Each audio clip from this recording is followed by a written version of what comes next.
Can you elaborate on why planning, using multiple tools, and code generation are so crucial for building effective vision AI applications, and how Vision Agent addresses these challenges? But we could write an agent to write a lot of that code for us, to come with a plan, write the code, to express the plan, and then test the code. And so we found that to really lower the bar for developers to get a lot of the high stakes, very important visual AI types of questions answered, and hence the Vision Agent. Use the latest, best model, just build something that is valuable, and only after you succeed at that, and only if it turns out to be expensive, then work on the cost optimization afterwards. Welcome to the second stage for your interactive session. That was an amazing talk, as we always expect from you. This is my first session that I'm hosting today, so I'll introduce myself to the audience as well as to you, Andrew. I'm John Krohn. I'm Chief Data Scientist and co-founder of an AI startup called Nebula, but I'm perhaps best known as the host of Super Data Science, which is the world's most listened to data science podcast. And I'm delighted that for 3 years in a row now, I've been hosting sessions here at ScaleUp AI. So thanks, Insight Partners, for inviting me back again. Andrew, in your talk, you discussed how your team found that with GPT 3.5 and an agentic workflow, it can outperform a more advanced foundational model, such as GPT-4, with a zero-shot approach. How should companies balance their investments between pursuing more powerful models versus leveraging more effective agent architectures? I think almost all companies, with the exception of a few, giants, should be focusing on building applications using agentic workloads. If you have an extra few $1 billion to spare, by all means, go compete with OpenAI and Anthropic and Gemini or whatever. I think that in all seriousness, you want to do it, go for it. Just plan to spend a few $1 billion maybe. But I think that for most businesses, there's so many opportunities to build applications. And it turns out that if you look at the use of generative AI, the cost of using these models is falling rapidly. So over the last year and a half, it's fallen by maybe about 80% year on year. So I find that, kind of 2 years ago, there were teams worried about, GPT-4 is kind of expensive, but the prices are falling so quickly that I would advise to worry much more about building something valuable. And then I think there's a good chance that the use of these APIs to use Gen AI will just become cheaper over time. And there are companies spending many millions of dollars on Gen AI APIs, so it can get expensive, but the vast majority of businesses I see have generative AI builds. If you build an application on top of OpenAI or Anthropic or these other APIs, I see so many businesses that are getting so much value out of it. And frankly, the bill they're sending, is so small that you'd be surprised at how small the number. You won't be surprised, John, but I think many people will be surprised. Well, it makes perfect sense. And yeah, so unless people do have billions of dollars to spend, let me move on to a related question where, assuming that people aren't going to be trying to train their own LLMs themselves, if you're an enterprise, should you be thinking more about always trying to use the latest and greatest LLM, or be thinking about grabbing the best agentic workflows? It seems like there's kind of a trade-off there between cost and efficiency, because yes, while costs have gone down dramatically, say by 80%, you could save a lot of money by working with GPT-4o mini instead of GPT-4o. And so if I can be using that cheaper GPT-4o mini and getting better results by leveraging a more effective agentic workflow, it seems like, do you think that's the way to go for the most part? I would say don't worry about. I feel like as a general suggestion, I would say don't worry about the price of the LLM Okay. to get started. And I think for development purposes, is actually it's not impossible, but honestly, so I still do a fair amount of coding myself, right? And sometimes I would be spending all day on a weekend coding, for many hours, experimenting, and then I find at the end of the day, I just ran out like a $5 OpenAI bill. Yeah, right? Yeah. And now it is possible. There are some agentic workloads that can get more expensive. It is possible to run out, tens of dollars, maybe low hundreds of dollars, but it's actually cheaper than you would think. And so what I advise most teams is the hardest thing is just building something that works, that's still pretty hard. So use the best model, build something that works. And after you have something, if we're so lucky to build something so valuable that its usage is too expensive, that's a wonderful problem to have. A lot fewer people have that problem than I wish. But when we have that problem, we then often have tools to lower the costs.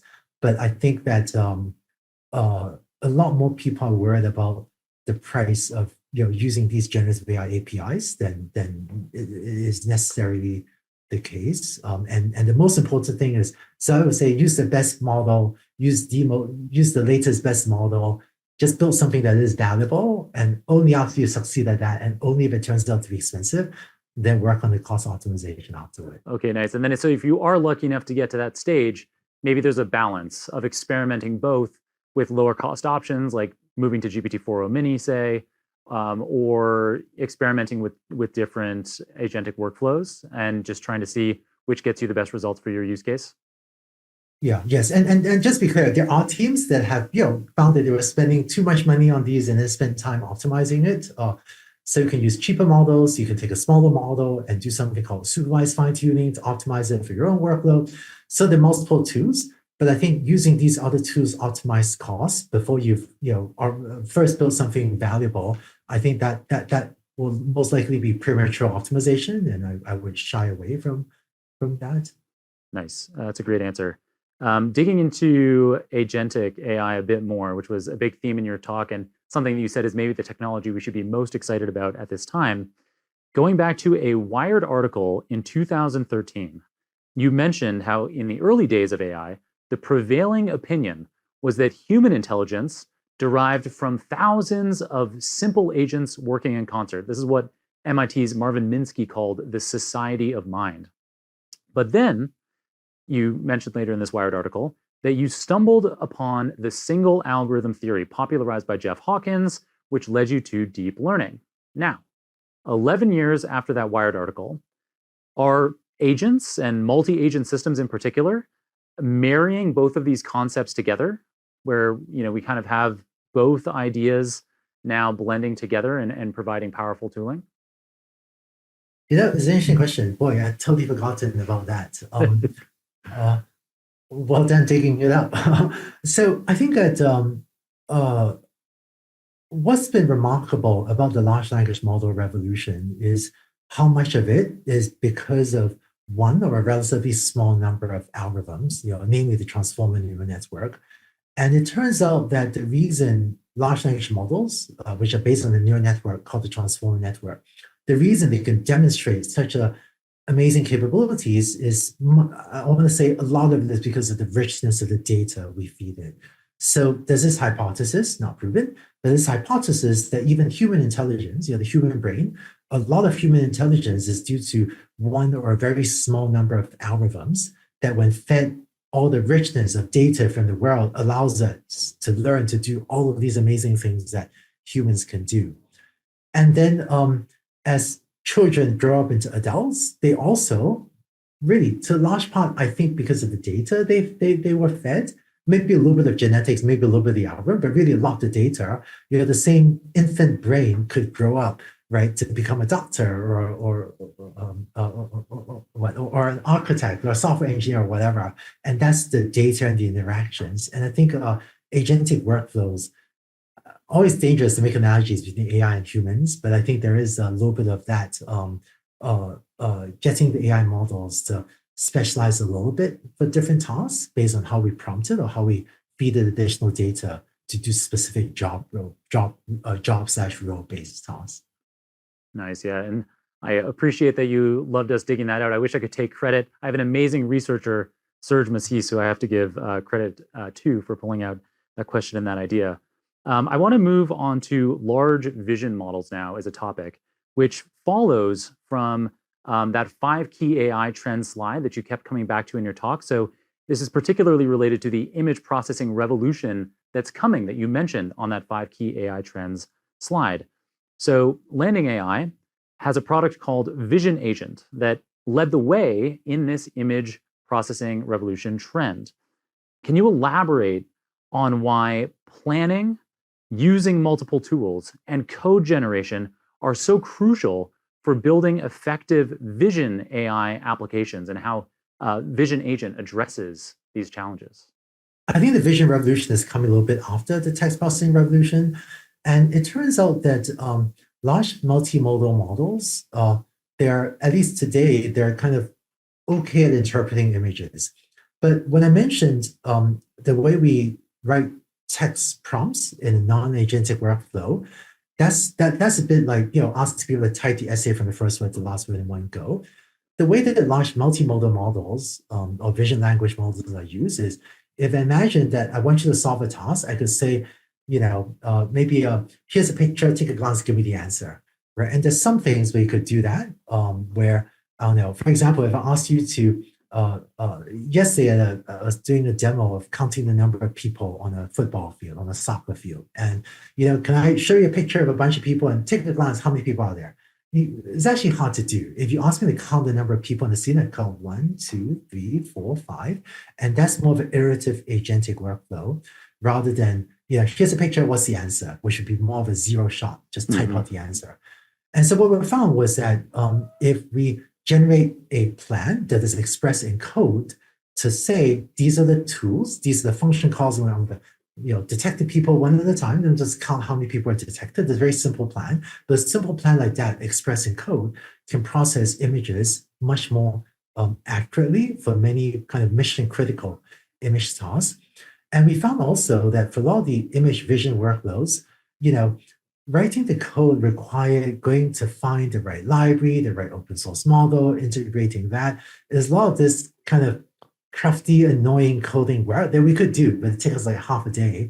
But we could write an agent to write a lot of that code for us, to come with a plan, write the code, to express the plan, and then test the code. And so we found that to really lower the bar for developers to get a lot of the high stakes, very important visual AI types of questions answered, and hence the vision agent. Still a lot of work to do there, but I'm actually quite excited at the number of users that are using it successfully to build software for visual AI tasks. Yeah, it is exciting to see how this is going to accelerate. I 100% agree with you that the text processing revolution is something we're in the midst of now, and people are only beginning to realize those applications. And things like the work that you're doing in Landing AI is going to be the next big thing for sure. Having those extra modalities provides so much more optionality in real world applications. I have one last question for you myself before I get to some audience questions. And this is related to your fifth and final key AI trend on that same 5 key AI trend slide that I was just mentioning. And this is related to unstructured data. So you've previously talked about how by volume, most of the world's data are unstructured. And so with the rise of generative AI, we're now able to tackle this vast amount of unstructured data. With the kinds of technology that you were just talking about with Vision Agent and other large vision models, how do you see visual AI transforming industries outside of traditional use cases like manufacturing and healthcare? And what untapped areas might benefit most from these vision capabilities? I think there'll be a lot. I find it, I'm going to give that unsatisfying answer. It's a little bit like, where will electricity be used? It's like, Right. boy, that's a scratcher because it's so general. But maybe I think that definitely manufacturing, I think robotic automation, including self-driving cars, will be revolutionary for. I think healthcare, I think security. And then maybe, hey, but am I able to screen share? Can I share something? Can I screen share? Can people see this? I don't know the answer to that question. I'm looking around the room. Does it work? Yeah, People see I can see it. And yeah, I'm getting a thumbs up from backstage. Oh, cool. Awesome. Right. So actually, this is actually a demo that we just put together over the weekend, Landing AI. But this is a video retrieval task where we use a vision agent to write code to index and retrieve these videos. So actually, let me just I don't know. Let's see, Gray Wolf at actually here. So this is a little demo that has. So it turns out, see a lot of businesses with tons of videos, and they just sit in blob storage in the cloud. But using a vision agent, you can write code, write a demo to index these videos to help you find these. And I actually think actually a lot of media companies with a lot of, well, this is raising my heart rate. All right. right? And so showed UI in green, where the parts that are skier airborne, and then just these parts are not skier airborne. Or let's see, gray wolf. I just tried this over the weekend. See if this works. But so I find that we've actually found a bunch of so there's a gray wolf at night. The UI shows in green where it's found it. If I click somewhere else, there's no gray wolf, right? Elsewhere, also bear. Or black luggage, right? So I actually have been traveling a lot these days, but Gotcha. but Yeah, that's turns very out there's cool, a lot Andrew, of to see. black luggage, but with rainbow Um, strap. I'm going to give you one audience question, Andrew. Since we had a number come in, and my personal favorite that's come in is how would you mitigate the risk of users indiscriminately relying on probabilistic answers generated by agents? So if you have an agent powered by an LLM, you're going to be getting probabilistic answers. How do you mitigate that risk relative to the more deterministic answers that you would have retrieved in a more kind of classical keyword search or like a Google kind of search?